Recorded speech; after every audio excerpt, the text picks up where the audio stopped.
नमस्कार मित्रांनो. बुद्धिमत्ता विषयाच्या क्रॅश कोर्सच्या आपल्या किंवा फाउंडेशन बॅच मधील आजच्या एका नवीन लेक्चर मध्ये तुम्हाला सर्व विद्यार्थ्यांचं मनापासून स्वागत आहे. आणि जसं की बघा, लास्ट लेक्चर मध्ये आपण बुद्धिमत्ता क्रॅश कोर्स मधला आपण नातेसंबंध हा जो टॉपिक आहे तो आपण नव्याने सुरू केला होता. ठीक आहे, ज्याच्यामध्ये फर्स्ट लेक्चर जे आहे ते आपण ऑलरेडी बघितलेलं आहे आपल्या लाईव्ह लेक्चरच्या रात्री 9च्या माध्यमातून. ठीक आहे, माझ्यामध्ये जे लेक्चर आपण शुक्रवारी बघितलं होतं. तर आजच्या लेक्चर मध्ये आपण त्याच नातेसंबंध मधले पुढचा जो काय पार्ट असतो, म्हणजे सुरुवातीला थोडेसे आपण जे काही मागच्या लेक्चर मध्ये बघा फर्स्ट टाईपचे जे काही एक्झाम्पल्स बघितले होते, मग ते ओळख करून देण्याचे जे काही एक्झाम्पल्स असतील ते एक्झाम्पल्स अजून एक 5 ते 6 एक्झाम्पल्स अजून आजच्या लेक्चरला आपण बघणार आहोत. म्हणजे तुमचं एक प्रॅक्टिस देखील होऊन जाईल, सोबतच तुमची रिव्हिजन देखील होऊन जाईल. ठीक आहे, जे काही आपण शुक्रवारच्या लेक्चर मध्ये बघितलं होतं त्या सर्व कन्सेप्ट तुम्हाला चांगल्या पद्धतीने अजून देखील लक्षात आहेत का, आणि सोबत असतील तर चांगलीच गोष्ट आहे. सोबतच तुमचं अजून देखील प्रॅक्टिस देखील होऊन जाईल. आणि सोबतच त्यामध्ये जे काही दुसऱ्या टाईपचे जे काही एक्झाम्पल्स असतात, टोटल बघा आपण बघितलं होतं की एकूण 3 टाईपचे आपल्याला एक्झाम्पल्स विचारले जातात ह्या नातेसंबंध या टॉपिकवरती.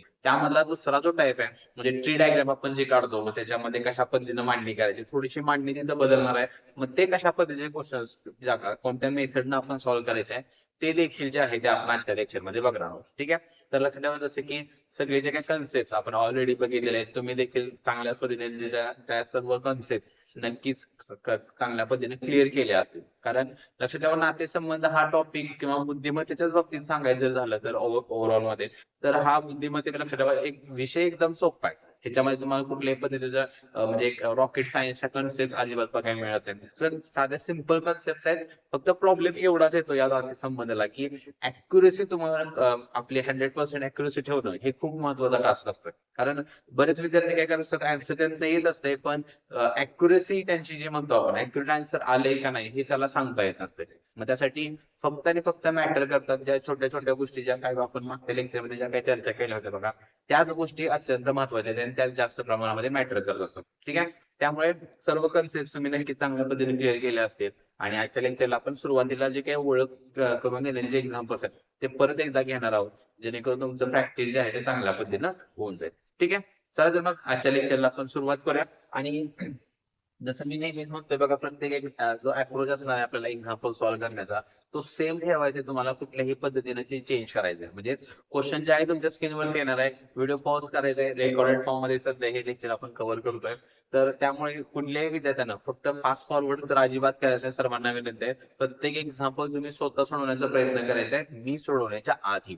ठीक आहे, त्यामुळे हीच गोष्ट लक्षात आपल्याला शिकण्याचा अप्रोच ठेवायचा आहे. जसं मी नेहमी पहिल्यापासून जेव्हापासून आपण हा क्रॅश कोर्स चालू केलेला आहे, रेकॉर्डेड फॉर्म लेक्चर जेव्हा बघतोय त्यावेळी तुम्हाला फक्त बघण्याचं काम करायचं नाही, लक्षात ठेवा आपल्याला ते शिकण्याचं काम करायचंय. आणि शिकणं तुमचे त्याच वेळी होणार आहे ज्यावेळी एखादा क्वेश्चन तुमच्या स्क्रीनवर येईल त्यावेळी तुम्ही तो स्वतः कसा सॉल्व्ह करताय. ठीक आहे, फक्त बघण्याचं काम करत असाल तर लक्षात ठेवा तुम्ही अजिबात ती गोष्ट चांगल्या पद्धतीनं शिकू शकत नाही. ठीक आहे, चलो तर सुरुवात करू आपण आजच्या लेक्चरला. आजच्या लेक्चरचं फर्स्ट एक्झाम्पल तुम्ही तुमच्या स्क्रीनवरती बघू शकता. सेम काही लॉजिक चेंज करायचं नाही, व्हिडिओ पॉज करून आन्सर तुम्ही सोडवण्याचा प्रयत्न करायचा आहे. ठीक आहे, इथे टाइम मी सध्या लावू शकत नाही कारण आपण रेकॉर्डिंग मध्ये लाईव्हच्या माध्यमातून आपण त्या गोष्टी ज्या आहेत ज्या त्या वेळी आपण बघणार आहोत. ठीक आहे, चलो तर व्हिडिओ पॉज करून प्रत्येक विद्यार्थ्यांना आन्सर शोधण्याचा प्रयत्न करायचा आहे. तर बेसिक टाईपचं एक्झाम्पल आहे बघा, ओळख करून देण्याच्या बाबतीमधलं. ठीक आहे, चलो तर आय होप तुम्ही सर्वांनी आन्सर नक्की काढला असेल. बघा आता काय एक्झाम्पलची मांडणी जसं म्हणलेलं तुम्हाला बघा, जर ओळखच्या बाबतीमध्ये जी व्यक्ती ओळख करून देत असते ज्याच्याबद्दल त्याला आपण रेफरन्स पॉईंट घेत असतो. म्हणजे इथं बघा, सीमाने लक्ष्मीला सांगितलं की काल मी ज्या मुलीला भेटले ती माझ्या मैत्रिणीच्या, म्हणजे आपले रेफरन्स आहे बघा, इथून स्टार्ट होईल एक्झाम्पल सोडवण्याचा. माझ्या मैत्रिणीच्या, माझ्या म्हणजे कोण सांगते तर सीमा सांगते, त्यामुळे रेफरन्स जो आहे तो आपल्या सीमापासून चालू होणार आहे. ठीक आहे, सीमा हे रेफरन्स असेल आणि सीमा म्हणते ती माझ्या मैत्रिणीच्या, म्हणजे सीमाची एक मैत्रिणी आपण नोट करूया. ठीक आहे, सीमाची ही असेल मैत्रीण, मैत्रिणीच्या आईच्या, म्हणजे मैत्रिणीची एक आई असणार आहे. आणि आपण त्याच वेळी बघितलं बघा की पिढी जर असेल, आई वडील असेल तर वर दाखवायचं आपल्याला. ठीक आहे, मैत्रिणीच्या आईच्या दिराची, तर दीर म्हणजे कोण असणार आहे तर नवऱ्याचा भाव असतोय. म्हणजे इथं आपण दाखवायचे ह्या आईचा कोणतरी नवरा असणार आहे. ठीक आहे, म्हणजे हे आई वडील झाले ह्या मैत्रिणीचे, आणि ह्या नवऱ्याचा तो भाव असेल. ठीक आहे, नवऱ्याचा हा असणार आहे भाव, तो या आईसाठी कोण झाला रे तर दीर झाला. तर ती मुलगी कोण होती तर दिराची मुलगी होती, म्हणजे ह्या भावाची ती कोण असली पाहिजे मुलगी. ठीक आहे. मग या पद्धतीने आपली काय होईल याचं स्कीमॅटिक प्रेझेंटेशन होईल.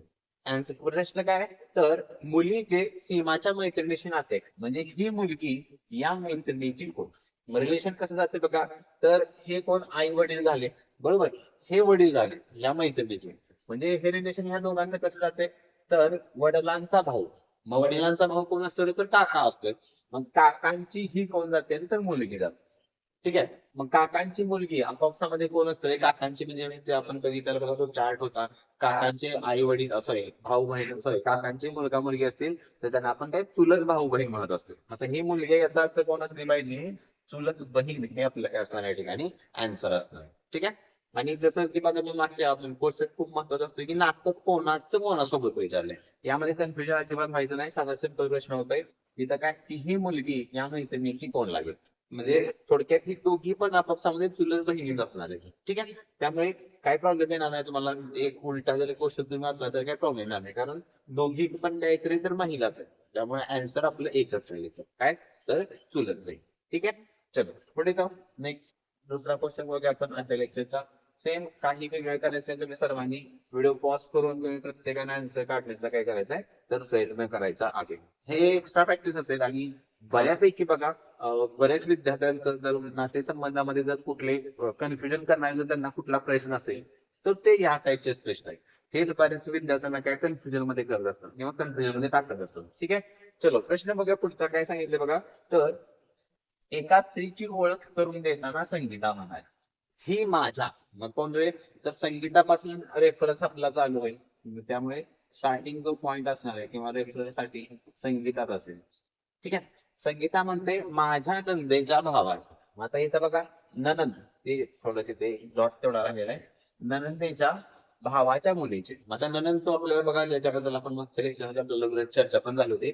ननंद म्हणजे कोण असते तर ह्या संगीताचा कोणतरी भाव असणार सॉरी ननंद म्हणजे कोण तर नवऱ्याची बहीण म्हणजे संगीताचा कोणतरी इथं नवरा असला पाहिजे आणि या नवऱ्याची इथं कोण ती असली पाहिजे बहीण.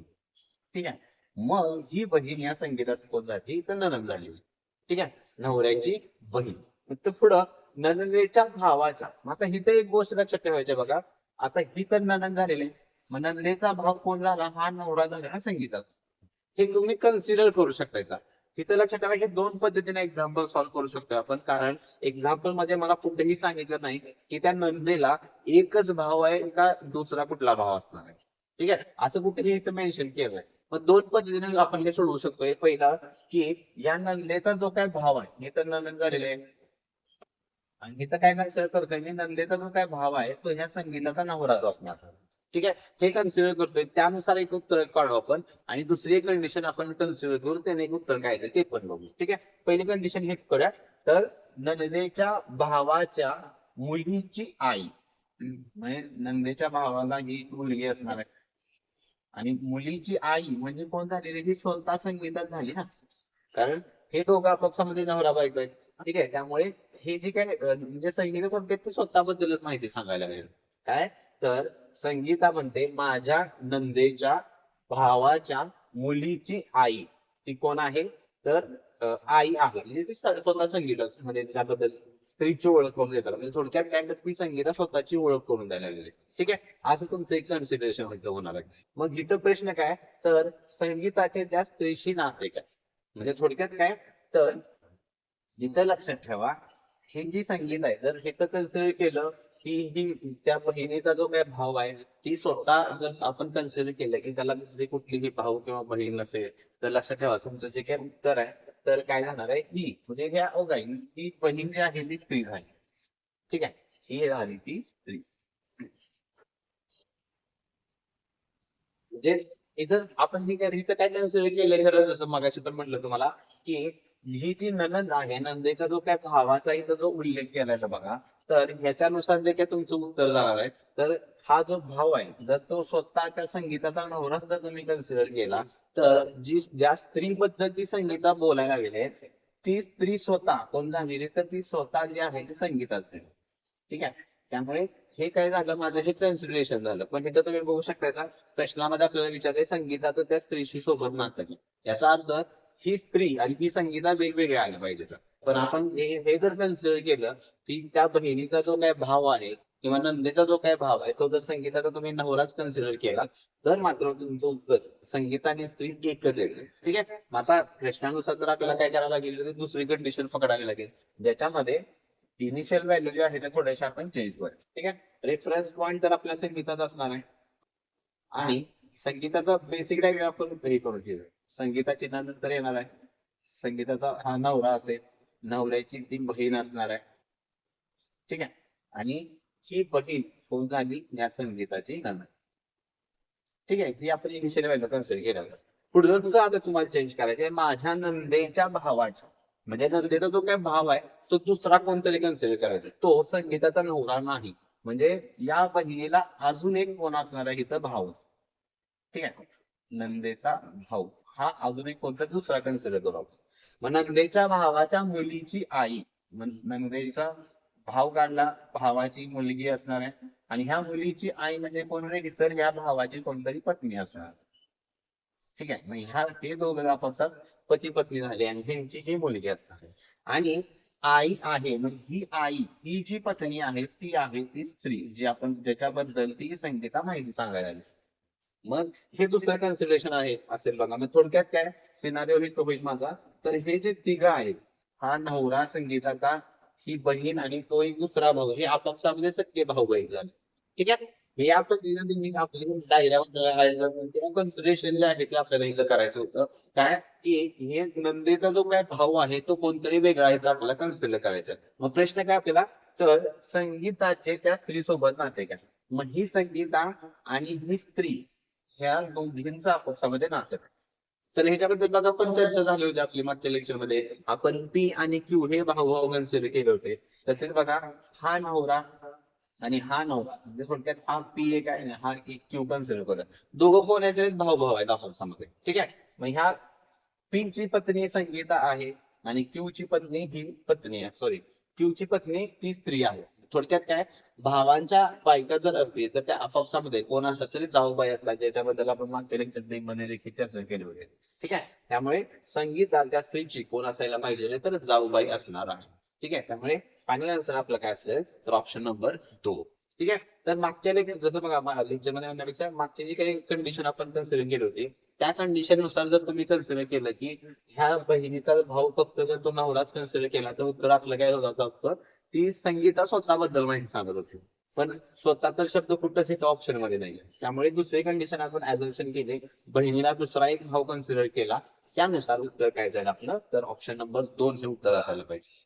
ठीक आहे. चलो तर लक्षात ठेवा नातेसंबंधामध्ये कधी कधी तुम्हाला अशा पद्धतीचे देखील एक्झाम्पल दिलं जाईल ज्याच्यामध्ये तुम्हाला वेगळ्या पद्धतीने कन्सिडरेशन करावं लागेल.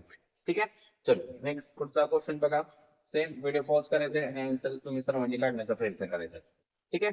तर साधं सोपं आहे बघा एकदम काही प्रॉब्लेम नाही प्रश्नामध्ये साधं सिंपल स्टेटमेंट आहे. काय सांगितलंय तर सीमाची आई सायलीची आत्या लागते. ठीक आहे. म्हणजे दोन मुली आहेत पहिली असणारे सीमा आणि दुसरी असणारे आपली तर सायली. ठीक आहे. य लिहितो मी तिथं आपण टाईप करताना ई झालेला आहे. ठीक आहे. सायली. मग सीमाची आई हे कोण करायचे किंवा कोण दाखवायचं आपल्याला तर सायलीची आत्या दाखवायचं आहे. मग आत्याचा अर्थ काय असतो तर वडिलांची बहीण म्हणजे सायलीचे कोणतरी वडील असले पाहिजेत. ठीक आहे. आणि सीमाची आई आणि हे म्हणजे हे दोघं थोडक्यात आपसामध्ये बहीण भाऊ असले पाहिजे. मग प्रश्न काय आपल्याला तर सायलीची आई म्हणजे सायलीचे ती कोण ह्या वडिलांची पत्नी असेल. ठीक आहे. ती कोण झाली सायलीसाठी आई झाली. मग ती सीमाच्या आईचे कोण म्हणजे बघा आता मागाच्याच एक्झाम्पल सारखं आहे. हे दोघं भाऊ बहीण आहेत म्हणजे भावाची पत्नी असं झालं ते म्हणजे भावाची बायको थोडक्यात आपली भावाची बायको कोण असते रे तर वहिनी हे तुमचं काय असलं पाहिजे आन्सर असलं पाहिजे. क्लिअर आहे. भावाची बायको उलटा प्रश्न लक्षात ठेवा मागाच्या सारखा नाहीये. मागाशी काय होतं तर नवऱ्याची बहीण असा स्टेटमेंट आलं होतं आपलं नवऱ्याची बहीण ते ननंद असतो ननंद असते इथं काय झालंय आपल्याला तर भावाची बायको. मग भावाची बायको कोण असते वहिनी म्हणजे ऑप्शन नंबर 4 हे तुमचं उत्तर असलं पाहिजे. ठीक आहे. चलो पुढे जाऊ नेक्स्ट क्वेश्चन बघूया. सेम काही वेगळं करायचं नाही व्हिडिओ पॉज करायचंय आणि तुम्ही आन्सर काढण्याचा प्रयत्न करायचा आहे. हा पण बघा साधा सिंपलच प्रश्न आहे जास्त काही स्टेटमेंट आपल्याला कुठेही दिलेलं नाहीये. पण तुमची प्रायोरिटी तुम्ही स्वतः आन्सर काढण्यालाच असली पाहिजे. ठीक आहे. चलो बघा, माहिती काय सांगायचं आलंय तर अक्षता दिशाला म्हणाली, म्हणजे दिशाबद्दल माहिती सांगा किंवा दिशेला सांगितलेलं आहे काय, तुझ्या भावाची पत्नी, तुझ्या म्हणजे कुठणार आहे तर दिशापासून आपला रेफरन्स चालू. ठीक आहे, कारण अक्षता दिशाला म्हणालेले. मग तुझ्या भावाच्या पत्नीची आई म्हणजे दिशाचा कोणतरी भाव असणार आहे, भावाच्या पत्नी म्हणजे भावाची कोणतरी पत्नी असेल परत. ठीक आहे, पती पत्नी असेल तर आपण दोन रेषाने ते इंडिकेट करत असतोय. म्हणजे भावाच्या पत्नीची आई म्हणजे ही आई, ही जी आई आहे ही कोण आहे तर माझी आजी लागते. माझी म्हणजे कोणाची तर अक्षताची. अक्षता माहिती सांगायचं चालू ना. मग आजी म्हणजे कोण नाही तर आईची आई देखील असते. त्यामुळे हे जे दोघं आहेत पती पत्नी ह्यांची मुलगी कोण असणार आहे ती अक्षता असते. ठीक आहे, म्हणजे या पद्धतीने तुमची डायग्राम जाईल. परत एकदा बघा, दिशाला म्हणते की तुझ्या भावाची जे रेफरन्स या पद्धतीने परत एकदा तुम्ही डायग्राम काढल्यानंतर रेफरन्स स्टेटमेंट परत एकदा सांगायचं, म्हणजे जेणेकरून आपल्याला ते प्रॉपर बरोबर आहे की नाही ते देखील समजते. तुझ्या भावाच्या पत्नीची आई अक्षता म्हणजे माझी आजीला. ठीक आहे, या पद्धतीने डायग्राम प्रश्न काय बघा आता, तर दिशा अक्षताची कोण. मग हा जो भाऊ आहे दिशाचा तो अक्षतासाठी कोण झाले वडील झाले. मग वडिलांची बहीण कोण असते तर आत्ती, हे आपलं काय असणार या ठिकाणी आन्सर असणार आहे. ठीक आहे, साधा सिंपल प्रश्न होता, काही प्रॉब्लेम नाही. चलो पुढचा क्वेश्चन बघा अजून एक. यस, इथं थोडस बघा वेगळं, थोडस जास्त स्टेटमेंट तुम्हाला बघायला मिळेल. पण एकुलत्या मुलीची, इथं हा तो देखील शब्द वापरलेला आहे. त्या पद्धतीने तुम्हाला काय काढायचं तुमचं इथं आन्सर तुम्हाला शोधायचं. ठीक आहे, तर बघा प्रश्न काय आपल्याला सांगितलंय, तर शाळेतील एका लहान मुलीकडे बोट दाखवत शंकर म्हणालेला आहे. म्हणजे एका मुलीबद्दल माहिती सांगायचं आलंय. म्हणजे माहिती कोण सांगतोय तर शंकर सांगतोय. सुरुवात आहे बघा ती माझ्या वडिलांची. माझ्या म्हणजे कुठून रे तर शंकर पासून चालणार आपल्या लाईफ. ठीक आहे, शंकर पासून काय होईल चालणार. मग काय बघा शंकर म्हणतोय ती माझ्या वडिलांची, म्हणजे शंकरचे कोणतरी वडील असणार आहेत. वडिलांच्या आईची म्हणजे वडिलांची परत कोणतरी आई येणार आहे. वडिलांच्या आईची एकुलत्या मुलीची. एकुलत्या म्हणजे काय रे तर ह्या आईला अजून एक फक्त मुलगीच फक्त असणार आहे. ठीक आहे, आणि म्हणजे तो दोन अपत्य असतील, हे शंकरचे वडील आणि दुसरी एक कोणतरी त्या वडिलांची बहीण. म्हणजे हे ही जी मुलगी आहे ही वडिलांसाठी कोण झाली तर ती बहीण झाली. ठीक आहे, सख्खी बहीण असली पाहिजे. एकुलत्या मुलीची मुलगी आहे. मुलगी म्हणजे कोण ज्याच्याबद्दल ते शाळेच्या मुलीकडे बोट दाखवायचं, ज्याच्या म्हणजे थोडक्यात शंकर जिच्याबद्दल माहिती सांगायला लागलेलं आहे ती ही मुलगी आहे. ठीक आहे, मग प्रश्न काय आपल्याला, तर मुलीच्या आईचे शंकरशी नाते. मग मुलीची आई म्हणजे थोडक्यात ही आली ती, म्हणजे शंकरच्या वडिलांची काय झाली बहीण झाली. मग वडिलांची बहीण कोण असते रे तर आत्ती, हे आपलं उत्तर असेल. ठीक आहे, जो की कुठला आहे ऑप्शन नंबर 3 आपला फायनल आन्सर असणार आहे. क्लिअर आहे, साधा सिंपल आहे बघा. हे त्याच्याबद्दल ही पण कन्सेप्ट आपण बघितली होती. एकुलती मुलगी, एकुलती मुलगीचा अर्थ काय असतं तर त्या मुलीला दुसरी कुठलीही बहीण असू शकत नाही, भाऊ मात्र असू शकतो. ह्याच्यात उलट असते, एकुलता मुलगा घेतला तर त्या मुलाला भाऊ अजिबात नसणार आहे पण बहीण असू शकते. ठीक आहे, मग त्या रिस्पेक्टिव्ह आपल्याला काय करायचं इथं त्या कन्सेप्टचा इथं वापर करायचा होता. आन्सर काय जर आपलं ऑप्शन नंबर 3. ठीक आहे, चल पुढचा प्रश्न बघा. साधा सिंपल प्रश्न आहे बघा. ह्याचा तर आन्सर तुम्ही सर्वांनी काढण्याचा प्रयत्न केलाच पाहिजे. ठीक आहे, साधा सिंपल आहे. दोन स्टेटमेंट मध्ये आन्सर सिंपल येणार आहे आपला. तर प्रश्न काय सांगितलं बघा, तर आर स्त्री यस स्त्रीला म्हणाले, म्हणजे आर यस ला म्हणाले तू माझ्या, माझ्या म्हणजे आर पासून चालू होईल कारण आर माहिती सांगायची चालू आहे त्यामुळे रेफरन्स आर ला जोडा. ठीक आहे, तू माझ्या सुनेची मुलगी आहेस. सून म्हणजे कोण तर या आरला कोणतरी मुलगा असला पाहिजे. ठीक आहे, आणि या मुलाची बायको, या मुलाची बायको, ही बायको आर साठी कोण झाली रे तर सून झाली. ठीक आहे, ती काय म्हणते तू माझ्या सुनेची मुलगी आहेस. म्हणजे या दोघांची मुलगी कोण असली पाहिजे यस असली पाहिजे. कारण यसला माहिती सांगायला येते. मग प्रश्न काय तर आर स्त्री यसची कोण. साधं सिंपल बघा, ह्या दोघांची किंवा ह्या मुलाची ही आई आहे. मग हा मुलगा म्हणजे यासाठी वडील झाले. वडिलांची आई कोण असते रे तर आजी आपलं काय असणार या ठिकाणी आन्सर असेल. ठीक आहे, साधा सिंपल प्रश्न. आन्सर काय जाईल ऑप्शन नंबर 1. ठीक आहे, चल पुढे बघा. आणि अशा टाईपचे जे काही एक्झाम्पल्स आहेत बघा, त्यामधला हे लास्टचे एक्झाम्पल आपण सध्या बघणार आहोत. त्यामुळे तुम्ही सर्व विद्यार्थ्यांनी स्वतः व्हिडिओ पॉज करून हा क्वेश्चन जो आहे तो तुम्ही सोडवण्याचा प्रयत्न करायचा. ठीक आहे, कारण लास्ट क्वेश्चन आहे, यानंतर आपण पुढील दुसऱ्या टाईपचे क्वेश्चन जे आहेत ते बघणार आहोत. ठीक आहे, तर बघा प्रश्न काय सांगितलाय. आणि या टाईपचे जे काय बघू जो काही प्रश्न आहे बघा, तो पोलीस भरतीला ऑलरेडी बऱ्याच वेळा विचारला गेलेला आहे. त्याच्यामध्ये माझ्यामध्ये फक्त तिथं दत्तू हा शब्द काहीतरी इन्क्लूड केला आहे बघा तो, त्या प्रश्नामध्ये, जो की पोलीस भरतीला विचारला गेलेला होता. किंवा आणि या टाईपचे प्रश्न हा हमखास पद्धतीने विचारले जाते. तर प्रश्न नीट वाचून नीट आन्सर तुम्हाला करायचं बघा. वेगळ्या पद्धतीचा आहे. प्रश्न काय बघा, तर मी पुरुष आहे. ठीक आहे, म्हणजे मीला काय नाही ना दाखवलं तर चालेल. तर सुनील पासून बघा स्टेटमेंट दिले, सुनीलचा मुलगा माझ्या मुलाचा वडील आहे. ठीक आहे, मग सुनील पासूनच रेफरन्स आपण डायग्राम काढायला चालू करूया. तर सुनील पहिला असणार आहे. सुनीलचा कोणतरी मुलगा आहे, पिढी म्हणल्यानंतर मुलगा खाली येतो. ठीक आहे, सुनीलचा मुलगा या पद्धतीने आपण ड्रॉ करूया. ठीक आहे, सुनीलचा मुलगा माझ्या मुलाचा वडील आहे. म्हणजे माझ्या मुलाचे वडील म्हणजे कोण झालेले, तर मी स्वतःच झालो. ठीक आहे, या स्टेटमेंट मध्ये कन्फ्युज व्हायचं नाही बघा. माझ्या मुलाचे वडील म्हणजे इथं पण ते स्टेटमेंट आहे, मुलगा माझ्या मुलाचे वडील आहेत. माझ्या म्हणजे मी, त्याच्याबद्दल हा शब्द मी वापरलाय. म्हणजे थोडक्यात काय, मी इथं जर टाकला तर मला पण कोणतरी एक मुलगा तिथे सांगितलंय माझ्या मुलाचे वडील. म्हणजे थोडक्यात इथं तुम्हाला काय समजून घ्यायचंय, या मुलाचे वडील हे दोघं झाले ना, दोघं तर वडील असू शकत नाहीत. थोडक्यात काय, ह्या दोघं एकच व्यक्ती आहेत. म्हणजे तिथं जो आपण मुलगा कन्सिडर केलेला आहे तो तिथं फक्त काय टाका, मी शब्द टाका, ज्याच्याबद्दल पहिला पुरुष जो शब्द वापरलेला आहे तो. म्हणजे थोडक्यात या पद्धतीने तुमची डायग्राम आहे. सुनीलचा मुलगा तो पुरुष असेल, जो मी स्वतः कन्सिडर केलाय. आणि या पुरुषाला, या व्यक्तीला अजून एक मुलगा. मग प्रश्न काय आपल्याला, तर सुनील हा माझा कोण, माझा म्हणजे जो मी पुरुष कन्सिडर केलेला आहे, माझ्या रिस्पेक्टिव्ह सुनील मला कोण लागेल हा तुम्हाला सांगायचं. कारण ऑप्शन तुम्ही बघू शकता, माझा भाऊ, माझे वडील, माझे आजोबा किंवा मी स्वतः येत असेल तर. पण आता बघू शकता, डायग्राम बघू शकता, सुनील जो आहे तो काम झालेला ह्या मीचे वर एक म्हणल्यानंतर पिढी येते. उत्तर काय असलं पाहिजे, सुनील मीचे काय असले किंवा माझे वडील असले पाहिजेत. म्हणजेच ऑप्शन नंबर 2 हे तुमचं काय असणार आहे आणि आन्सर असायला पाहिजे. ठीक आहे, तर लक्षात ठेवा, असे बरेच क्वेश्चन जे आहेत ते कन्फ्युज करत असतात. त्यामुळे नीट कन्सेप्ट किंवा साधा सिंपल बरेच शब्द किंवा स्टेटमेंट तुम्हाला स्वतः परत एकदा रिकन्सिडर करायला लागतील. जसे बघा, माझ्या मुलाचे वडील म्हणजे एकतर मी स्वतः झालो, किंवा माझ्या वडिलांचा एकुलता एक मुलगा, तरी पण मी स्वतःच झालो. ठीक आहे, किंवा माझ्या वडिलांचा मुलगा, असं जर म्हणलं तर दोन पॉसिबिलिटी येऊ शकतात. एक तर मी स्वतः असेल, किंवा जर मी एकुलता एक नसेल तर मला कोणतरी भाव असला पाहिजे.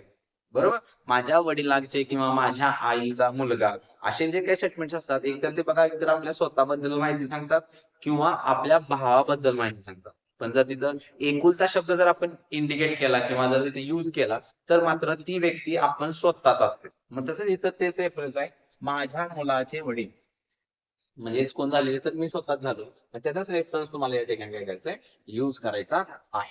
ठीक आहे, चलो. तर आय होप तुम्हाला हा जो टाईप आहे तो नक्की चांगल्या पद्धतीने क्लिअर झालेला आहे आणि तुम्हाला कुठल्याही पद्धतीचा आता कन्फ्युजन अजिबात राहिलं नसेल. फक्त काळजी एवढीच तुम्हाला घ्यायची बघा, की अशा टाईपचे जेवढे काही एक्झाम्पल्स असतील ते तुम्हाला काही होऊ दे, डायग्राम शिवाय अजिबात त्याचं उत्तर जे आहे ते तुम्ही टिक करण्याचा प्रयत्न करायचा नाही. बरेच विद्यार्थी तोंडी सोडवण्याचा प्रयत्न करतात, जॅकपॉट काहीतरी लावायचा प्रयत्न करतात, पण त्याचे फटके लक्षात ठेवा किंवा त्याचे तोटे तुम्हाला ज्या त्यावेळी अनुभवायला मिळालेच असतील. जे जुने विद्यार्थी आहेत, जर तुम्ही नवीन रिसेंटली अभ्यास चालू केला असेल तर ती चूक करायला तुम्ही अजिबात जाऊ नका. मी असं म्हणत नाही की तुमचं 100% आन्सर चुकणारच, पण ही पण गॅरंटी नसते की तुमचं 100% बरोबर पण येईल.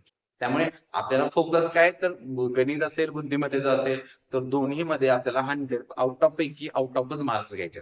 ठीक आहे, त्यामुळे असे जे काही साधे सिंपल जे काही क्वेश्चन्स आहेत त्याच्यामध्ये आपण मार्क अजिबात घालवायचा नाही. 100 थोडासा वेळ लागू दे, पण अॅक्युरेसी आपल्याला मेंटेन ठेवायची आहे. ठीक आहे, चलो.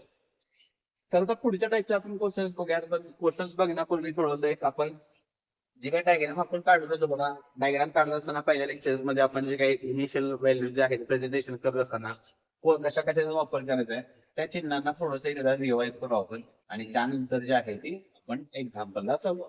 ठीक आहे, कारण आता जे काही क्वेश्चन्स आपण बघणार आहोत त्यामध्ये प्रेझेंटेशन आपण या बेसिसवर आपल्याला प्रेझेंटेशन करायचं. ठीक आहे. मागे ज्या पद्धतीने आपण प्रेझेंटेशन केलं त्याचा वापर आपण इथं आपण करायचा नाही. प्लस मायनस या चिन्हांचा आपल्याला युज करायचं. ठीक आहे. मग त्याच्यासाठी आपण सुरुवातीला बघितलं बघा, प्लस चिन्ह म्हणजे पुरुष दाखवायचा आहे. एखादी व्यक्ती जर पुरुष असेल तर डोक्यावरती प्लस लिहायचा आहे. एखादी व्यक्ती जर स्त्री असेल, महिला असेल तर मायनस चिन्ह दाखवायचं आहे. तर आपापसामध्ये जर भाऊ बहीण असतील तर दोघांच्या मध्ये आपण काय करतोय, तर अशा पद्धतीने एक सिंगल लाईन आपल्याला दाखवायची. ठीक आहे. दोन व्यक्ती आपापसामध्ये भाऊ बहीण असतील तर, पती पत्नी असतील तर त्याच्या दोघांमध्ये आपल्याला काय ज्या पद्धतीनं दोन रेषा दाखवायचे आणि त्याचा अर्थ काय असणार आहे की त्या दोन व्यक्ती आपापसामध्ये पती पत्नी असतील. ठीक आहे. पिढी असेल तर आपण उभ्या रेषेने दाखवायचं आहे.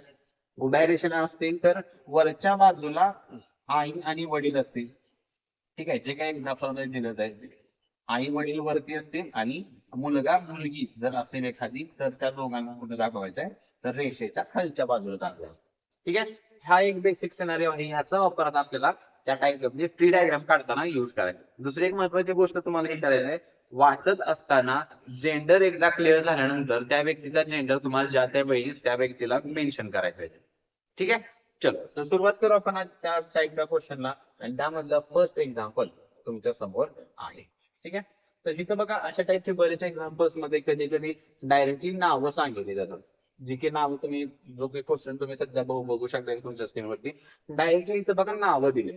नावं दिली असतील तर जेंडर प्लस आहे का मायनस आहे लिहायची गरज नाही, कारण ते नावावरनच तुम्हाला स्पेसिफाय होऊन जातं की ती व्यक्ती मुलगा आहे की मुलगी. मग नावं असतील प्लस मायनस लिहायची गरज नाही. मग आता प्रेझेंटेशन कसं करायचं बघा, 1 बाय 1 स्टेटमेंट नुसार सोडवू द्यायचं. काय सांगितले, तर सुरेशचा मुलगा समीर आहे.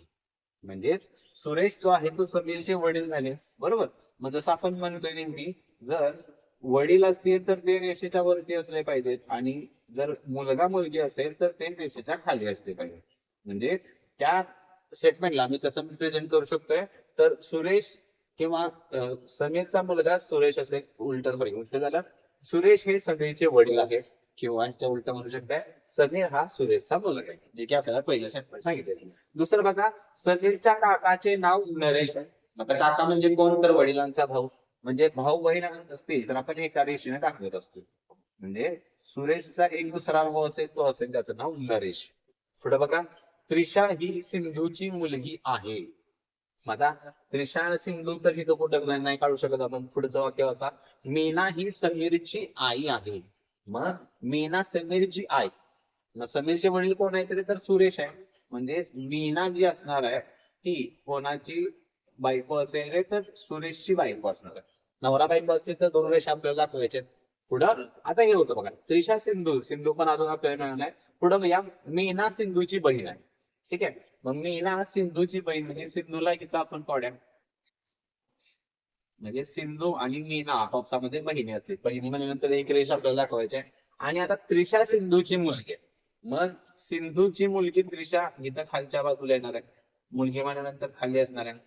बरोबर. आणि झालं बघा, संपले डायग्राम आपल्याला मीना सिंधूची बहीण झालं. या पद्धतीने तुमचं प्रेझेंटेशन होईल या डायग्रामचं. ठीक आहे. जे काही शाब्दिक सांगितलं होतं त्याला आपण ह्या पद्धतीनं प्रेझेंट केलं. प्रश्न काय बघा, तर त्रिशा समीरची. मग आता त्रिशा इथं आहे, समीर इथं आहे. रिलेशन कसं जातंय बघा, तर हे दोघं पती पत्नी आहेत. मीना समीरसाठी कोण झाली रे, तर आई झाली. बरोबर. आणि सिंधू कोण झाली, तर मावशी झाली, आईची बहीण. बस. आणि त्रिशा सिंधूची मुलगी, याचा अर्थ काय, मावशीची मुलगी. मावशीची मुलगीसाठी एक शब्द असतो आपला कुठला, तर तो मावस बहीण शब्द वापरला. आणि प्रश्न लक्ष द्या, उलटा सांगायचा आहे, त्रिशा समीरची कोण सांगायचं. त्यामुळे आन्सर काय असलं पाहिजे तुमचं, तर मावस बहीण हे काय असणार आपलं फायनल आन्सर असेल. माझं जसं म्हणलं बघा, तुम्हाला शाब्दिक वरून अशा पद्धतीने तुम्हाला काय त्यांचं प्रेझेंटेशन जे आहे ते करायचं आहे. क्लिअर आहे. चलो पुढे जाऊ. आणि त्यामुळे आणि ती पण गोष्ट, ज्यावेळी शब्द नावं दिली जाते एखाद्या पर्टिक्युलर एक्झाम्पल मध्ये, तर त्यावेळी तुम्हाला प्लस मायनस लिहायची गरज पडणार नाही. आणि त्याच पद्धतीचा हा पुढचा प्रश्न आहे. ठीक आहे. व्हिडिओ पॉज करून प्रत्येक विद्यार्थ्यांना आन्सर स्वतः काढण्याचा प्रयत्न करायचा आहे आणि त्यानंतर फक्त क्रॉस चेक करायचंय की आपलं उत्तर मी सोडवलं उत्तर आणि तुमचं उत्तर हे सेम असलं पाहिजे. ठीक आहे. बघा प्रश्न काय आपल्याला, तर शमिता ही राकेशची पत्नी. म्हणजे दोघांच्या बाबतीमध्ये कॉन्टॅक्ट, शमिता राकेश आपापसामध्ये कोण असणार आहे तर पती पत्नी आहे. ठीक आहे. नाव प्लस मायनस लिहायची गरज नाही, नावावरच ते क्लिअरिफाय होऊन जाणार आहे. आणि प्रदीपची बहीण आहे कोण, तर लक्षात ठेवा शमिता. शमिता कोण आणि अजून एक एक्स्ट्रा माहिती सांगितलेली याच्याबद्दल, ती प्रदीपची कोण आहे तर बहीण आहे. बहीण म्हणल्यानंतर एक रेष येणार आहे. पुढं जयदीप हे प्रदीपचे वडील, म्हणजे जयदीप कोण आहेत रे तर या प्रदीपचे वडील आहेत. ठीक आहे, या पद्धतीने आपल्या डायग्राम वडील म्हणल्यानंतर वरच्या बाजूला आहे. तर प्रश्न काय, जयदीप राकेशचा कोण, म्हणजे हे जयदीप जो आहे या राकेशचा कोण. मग रिलेशन कसं जाणार आहे, आता शमिता आणि प्रदीप आपापसामध्ये कोण आहे तर भाऊ बहीण झाले, म्हणजे शमिताचे पण ते वडील झाले ना.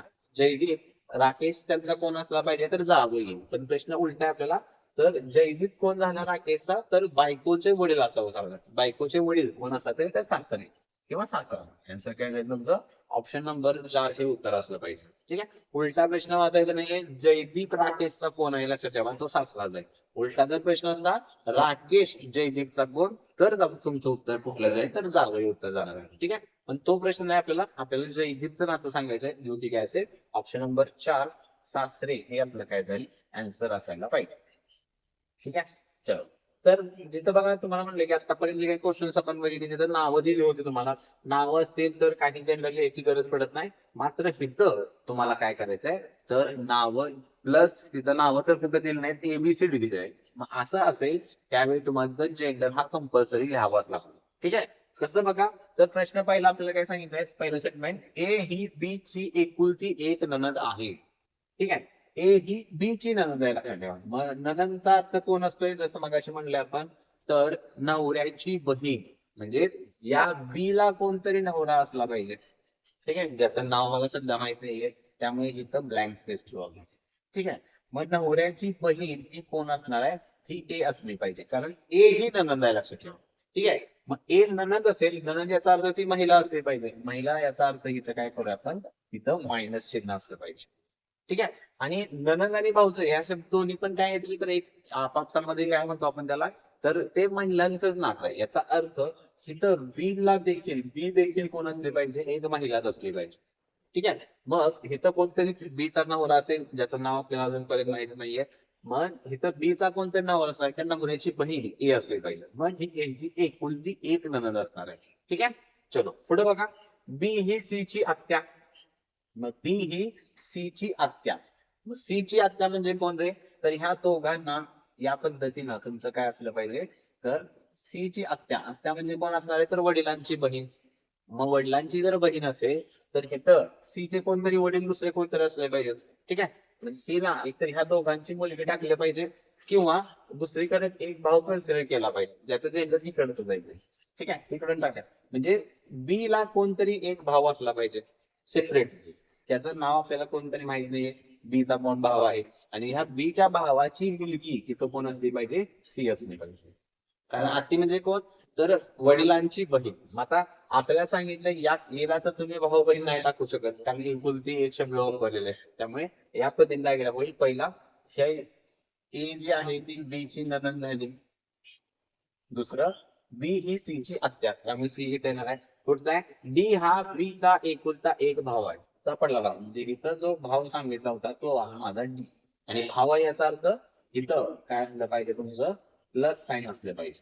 ठीक आहे, कारण डी भाव आहे, जेंडर प्लस झाला.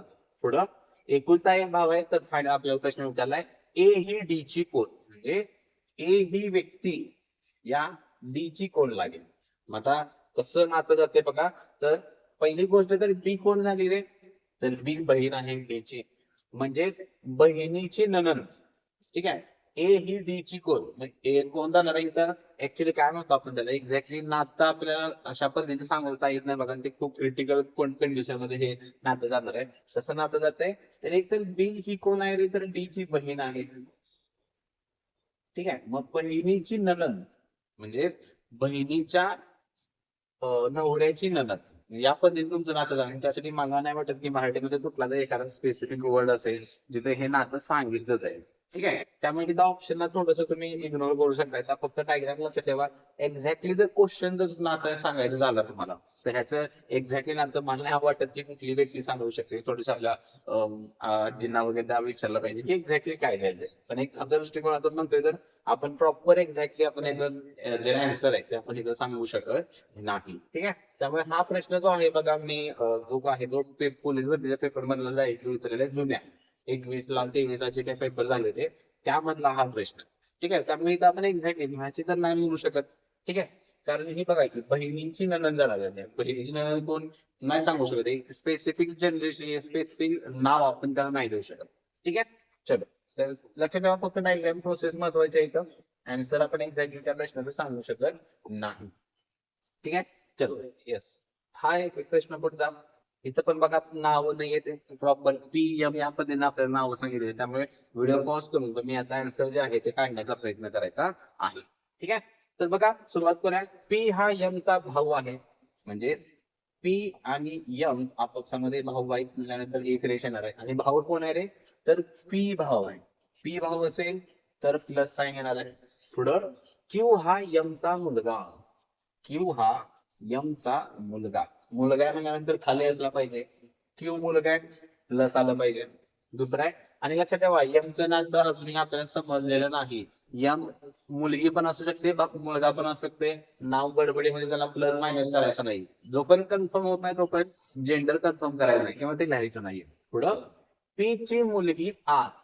म्हणजे P ला एक मुलगी आहे आर. मुलगी म्हणल्यानंतर मायनस येणार आहे. हिचे T सोबत लग्न झाले आहे. म्हणजे T आणि आर आपापसामध्ये कोण असले पाहिजे तर नवरा बायको. ठीक आहे. मग आर मुलगी असेल तर T ऑब्विसली मुलगा असला पाहिजे. ती झाली पती पत्नी. पुढं यम आणि यस बहिणी आहे. आता इथं क्लिअर झालं बघा. यम आणि यस ह्या दोघी पण कोण आहेत तर आपापसामध्ये बहिणी. बहिणी असतील तर मायनस मायनस एक कार्यक्रम दाखवायचा आहे. तर प्रश्न फायनल यस चे क्यू सोबत नाते काय. म्हणजे यस ही व्यक्ती या क्यूची कोण. रिलेशन कसं जाते रे. यम तर आई आहे. आईची बहीण आणि आईची बहीण कोण असते तर मावशी. हे तुमचं काय असलं पाहिजे आन्सर असलं पाहिजे. ठीक आहे. यस च क्यू सोबत नातं पाहिजे. मग आईची बहीण कोण जाणार आहे मावशी. हे आपलं फायनल आन्सर असेल. ठीक आहे. बघा प्रेझेंटेशन या पद्धतीने जायचंय. तिथं एकच काळजी अशा टाईपच्या क्वेश्चन मध्ये तुम्हाला आपल्याला घ्यावे लागते ते म्हणजे कुणी असणार आहे जोपर्यंत त्या व्यक्तीचा जेंडर एक्झाम्पल नुसार जर आपल्याला क्लिअर होत नसेल तोपर्यंत तिथं प्लस मायनस काहीही लिहायचं नाही. जर ते तुम्ही बळजबरीने त्याला प्लस मायनस करण्याचा प्रयत्न केला तर तुमचा आन्सर जे आहे ते चुकण्याची दाट शक्यता असते. ठीक आहे. त्यामुळे तसलं काय करायचं नाही. जोपर्यंत कन्फर्म होत नाही आपल्या प्रश्नानुसार तोपर्यंत आपण तिथं कुठल्याही पद्धतीचं काय करायचं तिथं जेंडर जो आहे तो लिहायचा नाही. ठीक आहे. चलो पुढचा प्रश्न आहे बघा. हा सोडवण्याचा प्रयत्न करायचा आहे. सेम व्हिडिओ पॉज करून आन्सर काढण्याचा प्रयत्न करायचा आहे सर्वांनी. पहिलं वाक्य आहे बघा. बी हा ए चा पती आहे. म्हणजे पती पत्नी म्हणल्यानंतर काय रे तर एक डबल रेश येणार आहे दोघांच्या मध्ये. आणि बी पती मग ए कोण असली पाहिजे पत्नी असली पाहिजे. मायनस झालं. पुढं ए ही बी ची आई. आई म्हणल्यानंतर वरतीच राहणार आहे. आणि बी मग त्यांची मुलगा किंवा मुलगी असू शकते. ठीक आहे. परंतु पुढचं आहे बघा. पण सी ही व्यक्ती ए ची मुलगी नाही. सी ही व्यक्ती ए ची मुलगी नाही. बरोबर. मग आता असं कन्सिडर करू शकतो आपण त्याला की मग काय म्हणू आपण त्याला की मुलगी नाही म्हणलं तर मग मुलगा असू शकतोय. पण सीच्या बाबतीमध्ये सॉरी ए ही बी ची आई. अरे इथं थोडस माझ्यामध्ये बघा टायपिंगचा झालेला आहे इथं इश्यू. इथं बी नसलं पाहिजे. सॉरी बी इथं असू द्या. इथं ए नसला पाहिजे. इथं कोण असणार आहे उलट व्हायला पण ए ही बी ची आई. ठीक आहे. येस ए तर आई आहे पण इथं बी नसला पाहिजे. इथं कोण असला पाहिजे तर सी असला पाहिजे. ठीक आहे. त्यामुळे त्यानुसार जातं बघा. ए ही सी ची आई म्हणजे सी आपण इथं खाली लिहिणार आहे. पण पुढचं वाक्य काय सांगितले. पण सी ही व्यक्ती ए ची मुलगी नाही. मग आता ही तर मुलगा किंवा मुलगी तर कन्फर्म असणार आहे. पण अजून पण क्लिअर केले की मुलगी नाहीये. मग मुलगी नसेल तर एकच राहिला माझा कुठला तर सी चा आहे तो मुलगा असला पाहिजे. ठीक आहे. त्यामुळे तिथं थोडस बी कट करा. कारण बी ऑलरेडी पती पत्नीमध्ये गेलेले आहे. तिथे कोण असलं पाहिजे सी. ठीक आहे. पुढं डी ही ए ची बहीण. डी ही ए ची बहीण. म्हणजे पण बहीण आहे ए ची. ती पण मायनस मध्ये जाणार आहे. तो एक पण एक सिंगल रेश असेल. तर प्रश्न काय तर डी चे ए सोबत नाते काय. मग डी ही व्यक्ती कोणाचं ए ची कोण राहिलं साधं सिंपल आहे ते आपल्याला त्याच्यात सांगितलं बघा, डी ही एची बहीण. तर ज्या विधानातच सांगितलं डायग्राम काढायची पण काय गरज नाही. काय असलं पाहिजे, डी ही एची कोण असली पाहिजे तर बहीण. साधं सिंपल आहे. काय असणार आहे, ऑप्शन नंबर 2 आपला फायनल आन्सर असेल. तर बघू शकता का आपल्याला विधानामध्येच ते क्लिअरिफाय होऊन जाते की डी जी आहे ती एची कोण असली पाहिजे, बहीण असणार आहे. ठीक आहे, चलो साधा सिंपल प्रश्न होता. चलो पुढचा प्रश्न हा एक थोडासा वेगळ्या पद्धतीचा आहे बघा. म्हणजे आपण जे पहिल्या टाईपला जी माहिती घेतली होती त्यावर आधारित असणारा त्या टाईपचा आहे, पण इथं नाव आपल्याला स्पेसिफिक सांगितलेलं आहे. काय सांगितलं बघा, तर राजनला एकच बहीण आहे. ठीक आहे, त्यामुळे राजन तर येणार आहे आपला पहिला. आणि राजनला एकच बहीण आहे, तिला काही नाव नाही दिलं तरी चालेल, नुसतं बहीण शब्द आहे. ठीक आहे, पुढे आहे राजनच्या भाचीच्या मामीची. एक तर राजनची भाची, भाची म्हणजे कोण रे, आता बहिणीला कोणतरी मुलगी असणे पाहिजे. ठीक आहे, बहिणीची मुलगी आपण त्याला म्हणतो. मग ह्या बहिणीची मुलगी राजनसाठी भाची झाली. भाचीच्या मामीची आई, मामी म्हणजे कोण, आता राजन या मुलीसाठी मामा झाला, या राजनला एक बायको असली पाहिजे. ठीक आहे, मग ही राजनची बायको ही कोण झाली रे, तर मामी झाली. आणि मग काय आपल्याला मामीची आई, मग ह्या मामीची आई ही आई काय सांगितलं आपल्याला, ह्या राजांची कोण असते. साधं सिंपल आहे बघा, बायकोची आई कोण असते रे, तर सासू. आपल्याला काय असलं पाहिजे, ऑप्शन नंबर 3 हे काय असणार आहे, आन्सर असणार आहे. ठीक आहे, साधा सिंपल प्रश्न होता, काय एवढं जास्त कॉम्प्लिकेटेड नव्हतं डायग्राम मध्ये. चलो पुढचा प्रश्न हा पण बघा एक साधा सिंपल प्रश्न आहे. आणि नातेसंबंध मध्ये जर म्हणला तर सगळ्यात सोप्या टाईपचे ह्याच पद्धतीचे प्रश्न असतात. साधे सिंपल डायग्राम काढणे, जेंडर दिलं असेल तर काही करणे, कन्फ्युजनचा पार्ट अजिबात येत नाही. ठीक आहे, त्यामुळे असा जर प्रश्न पडला तर आपल्याला ऍक्युरेसी मेंटेन ठेवणं खूप सोपं जातं. ठीक आहे, बघा पुढचा प्रश्न काय सांगितलं तुला, तर ए बी सी या तिघी बहिणी आहेत आपापसामध्ये. बहिणी म्हणल्यानंतर प्रत्येकामध्ये एक देश येणार आहे. जेंडर कन्फर्म होतोय, तिघी कोण असल्या पाहिजे, त्या महिला असल्या पाहिजे. पुढे डी हा ईचा भाऊ असून, डी आणि ई तर अजून कुठे नाहीये, असून ई ही बी ची मुलगी आहे. मग आता ई जी आहे ती कोण झालेली मुलगी, मुलगी याचा अर्थ मायनस. आणि डी जो आहे तो ईचा भाऊ आहे. भाऊ म्हणल्यानंतर एकच रेश येणार आहे, भाऊ म्हणल्यानंतर जेंडर प्लस असला पाहिजे. पुढं फायनल आन्सर प्रश्न आहे आपल्याला, ए ही बी ची कोण. मग बी कोण झालेले, तर आई आहे. हे दोघं आपापसामध्ये भाऊ बहीण आहेत. ए कोण आहे, बी ची बहीण आहे. मग आईची बहीण कोण असते रे, तर मावशी. म्हणजे ऑप्शन नंबर 4 हे तुमचा काय असलं पाहिजे, आन्सर असणार आहे. ठीक आहे, आता सिंपल प्रश्न. आणि अशा टाईपचे जे क्वेश्चन्स आहेत ते एकदम सोपे असतात बघा, सोडवायला काही प्रॉब्लेम येणार नाही तुम्हाला. ठीक आहे, आणि आजच्या लेक्चरचं लास्ट एक्झाम्पल जे आहे ते तुमच्या स्क्रीनवरती आहे. सर्वांनी स्वतः सोडवण्याचा प्रयत्न करायचा आहे. ठीक आहे, चलो काय बघा काय सांगितले, पी हा के चा भाऊ आहे. पी हा के चा भाऊ, भाऊ म्हणल्यानंतर जेंडर प्लस आला पाहिजे, भाऊ एक रेश येणार आहे. पुढं यस हा पी चा मुलगा, पी चा मुलगा म्हणल्यानंतर खाली असला पाहिजे. मुलगा कन्फर्म होते, प्लस जेंडर असेल मुलगा. पुढं टी ही के ची मुलगी, आणि टी जी आहे ती के ची मुलगी आहे. मुलगी म्हणल्यानंतर मायनस येणार आहे. ए आणि के बहिणी आहेत.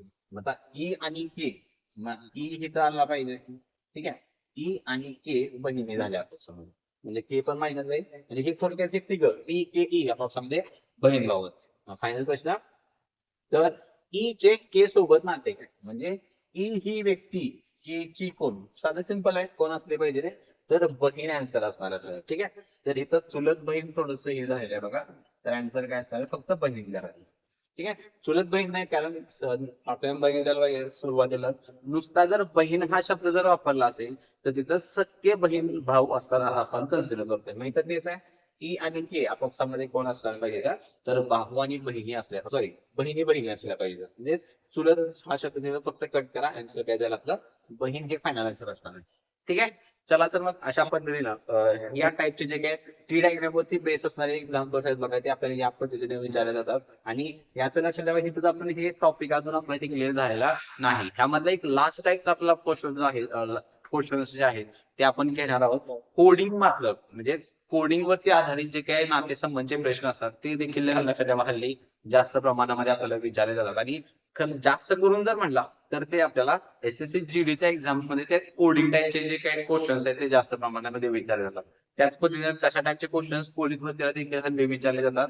आणि तो टाईप जो आहे तो कम्प्लिटली लक्षात ठेवा ह्यावरती डिपेंड. जिथं आपण जे जे प्रेझेंटेशन करतोय असंच प्रेझेंटेशन तुम्हाला आपल्याला त्या टाईपच्या देखील क्वेश्चनला सोडवण्यासाठी करावं लागतं. मग तिथं फक्त काय जो डाटा दिला जातो तो कोडेड फॉर्म मध्ये असतो. मग त्या टाईपचे जे काही क्वेश्चन्स आहेत ते आपण आपल्याला लाईव्ह लेक्चरच्या माध्यमातून आपण ते कम्प्लीट करणार आहोत. ठीक आहे. चला तर मग अशा पद्धतीने आजचं जे लेक्चर आहे ते आपण इथंच राऊंड अप करणार आहोत. आणि हे लेक्चर आवडलं असेल तर लेक्चरला एकदा लाईक नक्की करा. आणि त्याच पद्धतीनं सेशन कसा वाटला त्याबद्दल कमेंट बॉक्समध्ये सर्व विद्यार्थ्यांनी कमेंट देखील नक्की करायचे. ठीक आहे. आणि जे विद्यार्थी चॅनलवरती नवीन आहेत त्यांनी चॅनलला सबस्क्राईब करून नक्की ठेवा. कारण पुढे जेवढं काही आपण क्रॅश कोर्स असतील किंवा पुढे जाऊन अजून बरेच आपल्याला काय म्हणतो आपण त्याला प्रोग्राम जे आहेत आपल्या या चॅनलवरती घ्यायचे आहेत. आणि त्याच पद्धतीनं सेशनची जी लिंक आहे ते तुमच्या सर्व विद्यार्थी मित्रांना शेअर नक्की करा. ठीक आहे. तर मग आपण आजचं लेक्चर जे आहे तिथंच राऊंड अप करून भेटू आपल्या नेक्स्ट पुढच्या लेक्चरमध्ये. Till then keep studying, be positive and thank you so much.